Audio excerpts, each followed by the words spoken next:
on the one hand, you've got this lifelong curiosity about the mystery of life and the endless appearance of the unknown trying to get into the known, and you keep bumping into the mystery.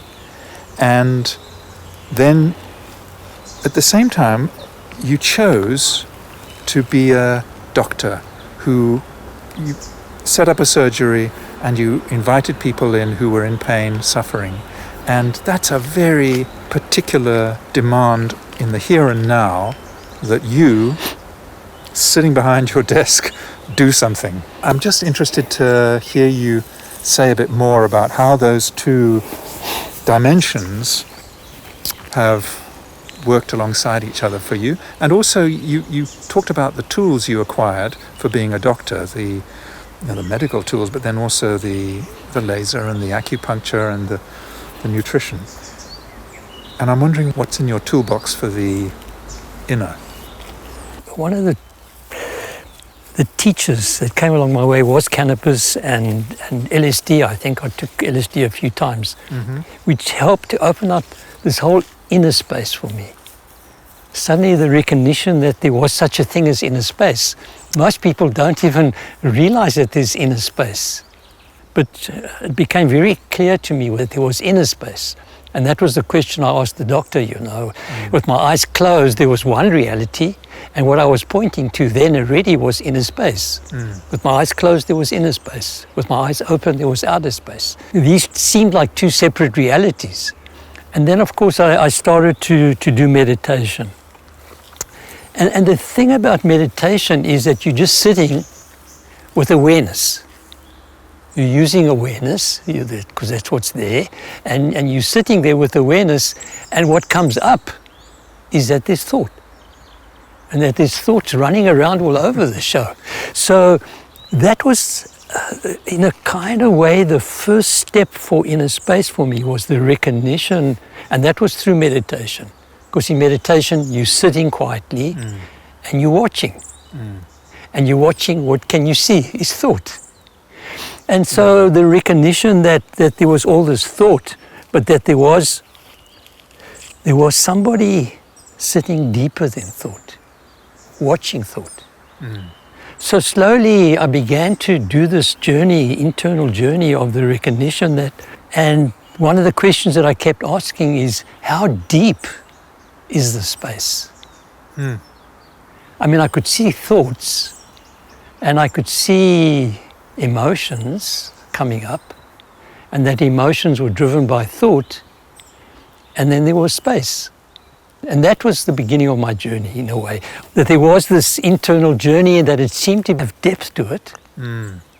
How deep, I didn't know, but it was something that I could investigate. And for a long period of time, like everybody else, thought was all there was really there in meditation, driving you totally crazy. But then one day I became aware of the fact that thought had slowed down to the point at which I could see spaces between the thoughts.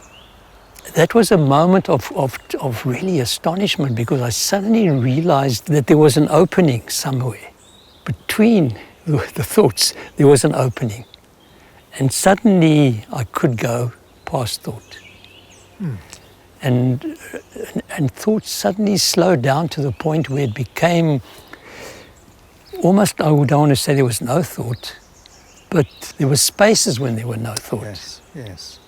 And when that started to happen, I realized that my emotions were even calming down, and that my emotions were driven by thought, and thought drove emotions as well. But once thought slowed down, my emotions slowed down, I discovered there was an emptiness behind it all. And that emptiness was incredibly peaceful. Yeah. And so that's how I got into using the tools that I had, which were awareness, there was thoughts, there was emotions, and then I could start to ask questions like, is there anything else besides thoughts, emotions, and awareness? And I discovered there was. Wow. I was hoping that was what you said. So that was inner space. And then, of course, in my work with patients, I was looking at outer space and recognizing that there was a physical body that I had to deal with, but that every body has their own inner space. And I never forgot that that man with the hypnosis dancing with the broom.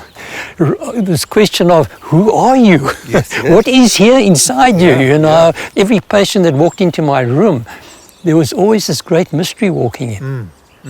I didn't know who they really, really were, because from a conventional medical point of view, you know, you're a patient with a disease. Yes. Yeah. And you need to make a diagnosis of disease.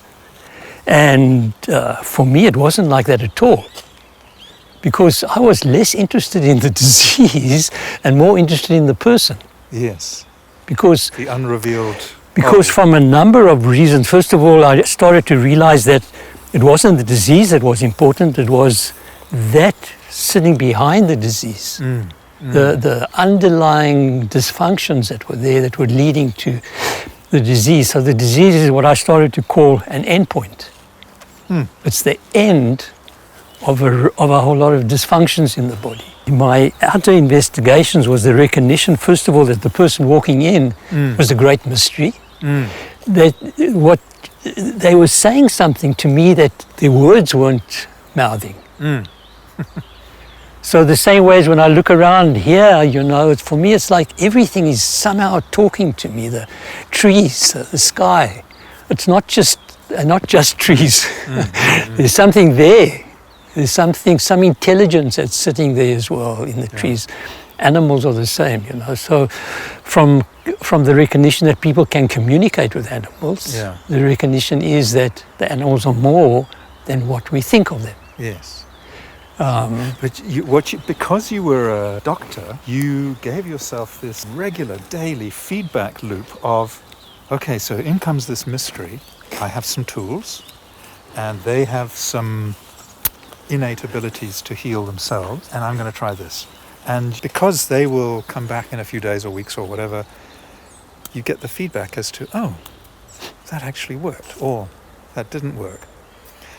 I'm just interested in the way you set yourself up to get maximum learning potential, because you had all these patients coming in.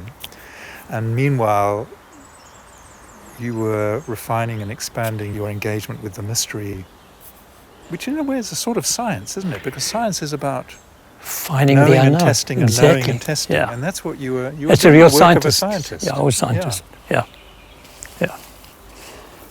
You don't dress like a scientist, if I may say so. Yeah, the whole purpose of science is to go into the unknown. Yes. The trouble with science, it's not real science, it's called scientism, is when you stick to the old and try to maintain it and don't go into the unknown. So you have too weak a dose of mystery and curiosity. Yes. Yeah. So for me it was always the recognition somehow that, first of all, it wasn't just the disease that was interesting. In fact, I lost interest in one sense for the disease. That it wasn't the disease that was interesting. It was the person. That the disease was a signpost that actually is taking me much deeper into source, into looking at what really is going on. Well, I've been your patient. If we'd met in a pub, let's say, and not in your rooms, I would have introduced myself to you in a variety of ways, sort of physical signals and the things I talk about and how my voice and so on. But you would have not been wearing your diagnostic, you would not have been wearing your doctor hat. But because you're wearing your doctor hat when I walked into your room, we had a conversation about symptom and then what's behind that. And all of us are making sense of the people and events and things around us all the time. And you chose the route of making sense through the lens of disease on the surface. That's the door through which you walk into experience with people. The interesting thing is that people are talking about their problems. And first of all, I don't see them as problems. I see them as a song that people are singing. It's the stories that you create, the narratives that you create. You don't realize it, but the words that you use and the narratives that you use create the reality that you live in. Yeah. So I change my reality constantly by changing the way and the words that I use for describing something. The whole question of disease is like, I don't like that word because it's it has a negative connotation to it. And for me, the symptoms and signs that people come up with are signposts. So it's like a path. That's why I love these paths, because the path has got some kind of order to it. It takes us into the unknown. But you have to go along it to find where it goes. So that's why, for me, it's always walking with a patient through the illnesses. Because the illness is a path that they're on. Yeah. It's not something happening to them. As a distraction or a side issue. The illnesses are a pathway or a journey. So when you see it as a journey, you're there to help the patient walk the journey. The question is, how do we do this journey together? And what are the signposts here? Well, the signpost is that Dr. I have Parkinson's disease. No, that's not the signpost. What are the symptoms and signs? And let's have a look at it. And we don't even have to treat the disease. What we do need to do is to try and support healthy functions.